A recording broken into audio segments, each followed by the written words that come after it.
The night before my wedding was supposed to feel magical. Instead, it felt off.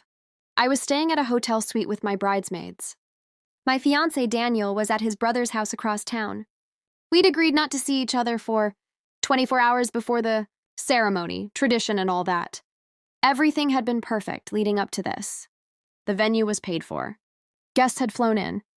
My dress hung by the window like something out of a movie. At 8:17 p.m., Daniel texted me, "Hey, I love you. I'll see you tomorrow. Get some sleep." It wasn't unusual. Just simple. Daniel wasn't a big texter. I replied with a heart and can't wait to marry you. He never answered. I didn't think much of it. The guys were probably drinking, playing video games, reliving childhood memories. Around 10:30 p.m., I called him just to hear his voice. It rang once, then went to voicemail. That's when the uneasiness started. I texted, "Everything okay?" No response. By midnight, I had called 5 times. Straight to voicemail. His brother Matt wasn't answering either. At 1:12 a.m., I received a text from Daniel's phone. "I'm sorry." That was it. 2 words. No explanation. No context. Just, "I'm sorry." My stomach dropped so fast I thought I might faint. I tried calling immediately. Phone off. I called Matt again. Nothing. By 2 a.m., my bridesmaids were fully awake. One of them tried to calm me down, saying maybe it was a prank. Another suggested cold feet. Cold feet? Daniel was the calm one. The planner? The steady one. I was the emotional mess in the relationship, not him. At 3:40 a.m., Matt finally called back. He sounded confused, groggy. "Daniel isn't here." "What do you mean he's not there?" "He left around 9. Said he needed air." "I thought he went back to you." My hands started shaking. "No, he never came here." Silence. Then Matt said something that made my heart stop. "His car's still in my driveway, so he left on foot, in dress shoes. At 9 at night." The police were called by 5 a.m. By 7 a.m., my wedding guests were starting to wake up. By 10 a.m., I was supposed to walk down the aisle. Instead, I was sitting in a hotel robe. Mascara streaked down my face, listening to an officer ask me if Daniel had ever expressed a desire to run away. Run away? From our wedding? From me? And that's when the worst thought hit me. What if he didn't disappear? What if he left? By noon, the wedding was officially canceled. My mom made the announcement to guests while I stayed locked in the bridal suite. I couldn't face 140 people who had shown up to celebrate what now felt like the biggest humiliation of my life. The police searched the area near Matt's house first. Nothing. No signs of a struggle. No witnesses. No security footage showing him walking far. His phone last pinged near a gas station 3 blocks away at 9:26 p.m. Security footage showed him entering alone. He bought a bottle of water, and then he walked out of frame. That was the last confirmed sighting. No Uber rides. No card activity. No social media use. Just gone. The police gently suggested that adults sometimes leave voluntarily. I refused to believe it. Daniel and I had been together for 6 years. He proposed on a cliffside hiking trail where we had our first date. We'd put deposits on a house. We had a joint savings account. You don't just vanish from that. Unless there was something I didn't know. That thought began eating at me. Was there someone else? Had I missed signs? Over the next few days, I went through everything. His laptop. His emails. His social media DMs. Bank statements. Nothing suspicious. Until I checked his drafts folder. There was an unsent email. No recipient. No subject line. Just one sentence. "I can't keep pretending I don't remember." Remember what? I read it at least 20 times. I had never heard Daniel talk about memory issues. No accidents. No concussions. When I asked Matt about it, he went very quiet. Then he said something strange. "Did he ever tell you about what happened when we were kids?" I said no. Matt hesitated before answering. "There was something, but we don't talk about it." That night, I couldn't sleep. I kept replaying everything. The text, the gas station, the email draft. I can't keep pretending I don't remember. Pretending for who? For me? And then, 3 days after the wedding that wasn't, I received a call from a hospital 2 towns over. They had a John Doe. No ID. Minor head injury.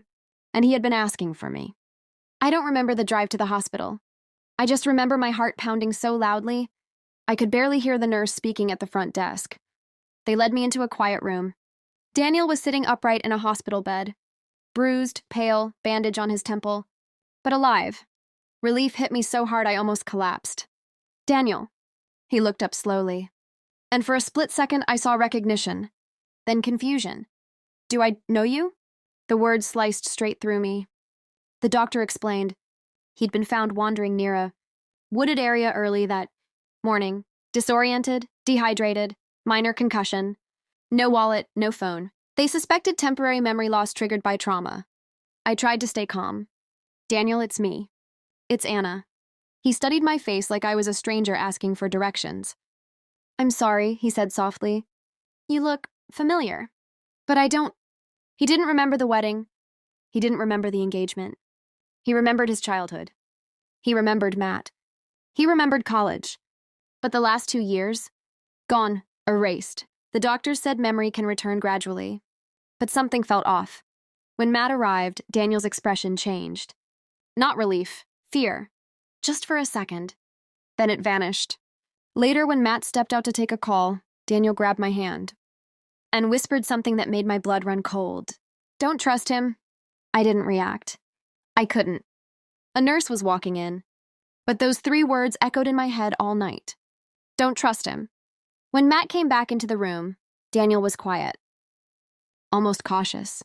Like he was measuring every word. 2 days later, Daniel was discharged. He came home with me, at least physically. Emotionally, he felt distant, studying our apartment like it belonged to someone else. I showed him photos, trips, holidays, engagement pictures. He smiled politely, but it didn't feel real. One evening, I asked carefully, "What do you remember about the night before the wedding?" He froze, then pressed his fingers against his temple. I remember leaving Matt's house. Why? He swallowed. We were arguing. About what? His breathing became shallow. About her. Her. I felt sick. Who is her? He looked confused. I don't know. The next day, while Daniel showered, his phone buzzed. A message from an unknown number. Are you going to tell her or should I? My hands started shaking. Tell me what? I replied before thinking, who is this? 3 dots appeared. Then disappeared. No answer. That night I confronted Matt. He went pale. You need to stop digging, he said quietly. That wasn't denial. That was a warning. And for the first time, I realized something worse than Daniel leaving me. Someone was hiding something. I hired a private investigator. I didn't tell Daniel. I didn't tell Matt. Within a week, the investigator found something I never expected. 2 years ago, Daniel had been involved in a car accident. Single vehicle, late at night. Police reports stated he hit a guardrail. But there was a passenger, a woman. She died at the scene. Her name was Claire. I had never heard that name before. Daniel's medical records showed a concussion. Mild memory disruption. Case closed as accidental. But Claire wasn't random. She was Matt's girlfriend. Suddenly everything clicked. The fear, the argument, the draft email. I can't keep pretending I don't remember. Daniel hadn't forgotten. He had remembered. And Matt knew. When I confronted Daniel with the report, something shifted in his eyes. Like a door unlocking. He started shaking. I wasn't driving, he whispered. Matt had been... Daniel took the blame. To protect his brother. Their parents had insisted. Lawyers arranged it quietly. Claire's family believed Daniel was responsible. And Daniel had buried it. Until the wedding. Until the guilt resurfaced. I couldn't marry you while living a lie, he said. Tears streaming down his face. And that night, I told Matt I was done protecting him. That was the argument. That was why he left. But what happened after? His voice cracked. I think... He followed me. Police reopened the case. Security footage from near the wooded area showed Matt's car driving past at 9:41 p.m. Phone records placed him there. Under pressure, he confessed. He had followed Daniel to talk sense into him. The argument escalated. He shoved Daniel. Daniel fell, hit his head on a rock. Matt panicked.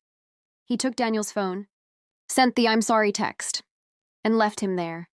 He thought he'd wake up. He didn't expect the memory loss. Matt was arrested. Claire's family was notified. And Daniel finally told the truth publicly. The wedding never happened. Not because he disappeared, but because secrets finally surfaced. It's been a year now. Daniel and I are in therapy. We're not planning another wedding yet. Trust doesn't rebuild overnight. But sometimes I think about that text. I'm sorry. At the time, I thought it meant he was leaving me. Now I know. It meant he was done living a lie. And in a strange way, that night saved us. It's been a year since the night Daniel disappeared. A year since I stood in a hotel room in a wedding dress that never made it down the aisle. A year since I received a 2-word text that changed everything. I'm sorry. A lot has happened since then. Matt accepted a plea deal. Officially, it was aggravated assault and obstruction. Unofficially, it was betrayal at a level I don't think I'll ever fully understand. He's serving time. He tried writing to Daniel once. Daniel never opened the letter. Claire's family filed a civil lawsuit. Daniel testified.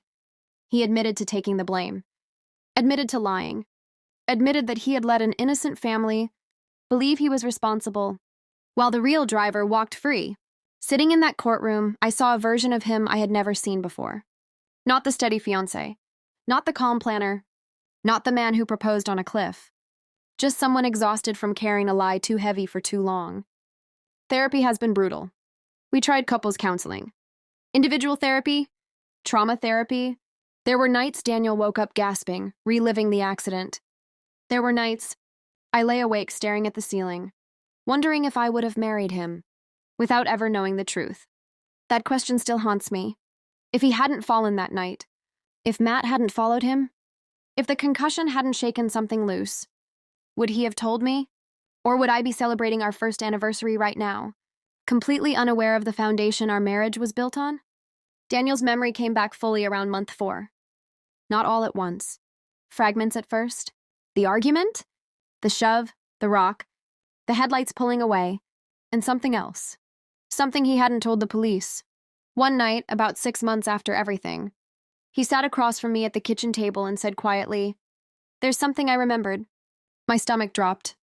He said that the night of the accident 2 years ago, it wasn't just reckless driving. Matt and Claire had been arguing, loudly, about money, about something Matt had done. Daniel insisted Matt slow down. Claire grabbed the wheel. The car swerved, and Matt didn't brake. The official story said it was a loss of control. But Daniel remembered something new. Matt's hands were steady. Too steady, like he hadn't been surprised at all. When Daniel told the detectives this new detail, they said it wasn't enough to reopen the original charge to anything more serious. Not without proof. Life has been quieter lately. We didn't reschedule the wedding. We don't wear our rings. We're still together, technically. But it's different now.